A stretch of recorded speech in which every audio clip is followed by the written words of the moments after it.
অনেকে বলবে স্যার এম্বিয়ার এর এককটা কোথায়? আমি তোমাকে এবার একটা জিনিস বলতে, তাহলে বুঝতে পারবা এম্বিয়ার এর এককটা কোনটা হবে।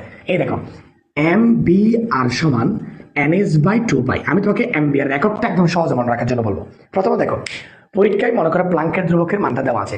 প্লাঙ্কের ধ্রুবকের মান দেওয়া থাকলে অবশ্যই সেখানে একক লিখে দিবে, যে কোনো একটা লিখে থাকবে। হ্যাঁ, হয় জুল সেকেন্ড, না হলে metre square KG per second. বা তুমি যখন লিখবা নিজে, যদি দেওয়া না থাকে, তখন তুমি জুল সেকেন্ড বা metre square KG per second একটা ইউজ করেছো।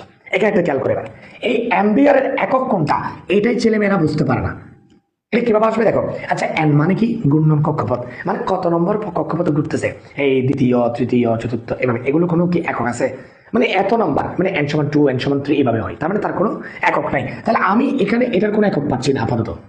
কেমন? 2 এবং পাই এগুলো তো কনস্ট্যান্ট নাম্বার, মানে এটারও কোনো কি নাই, একক নেই। তাহলে এখন দেখো, এই শুধু একক আছে কার? এইচ, তথা প্লাঙ্কের ধ্রুবকের। তো এখন এইচ এরই যে ধ্রুবক হিসেবে যে এককটা আছে, এন এর কোনো একক নাই, 2 পাই এর কোনো একক নাই, তাহলে একক আছে কার? ওই প্লাঙ্কের ধ্রুবকটা। প্লাঙ্কের ধ্রুবকটা তো প্লাঙ্কের ধ্রুবকের যে এককটা আছে, তুমি যদি সেখানে জুল সেকেন্ড ইউজ করো, তাহলে মনে রাখবে এম্বিয়ার এর একক হবে জুল সেকেন্ড।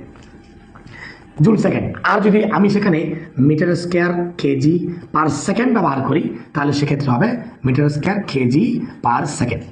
কথা ক্লিয়ার হয়েছে? এইভাবে।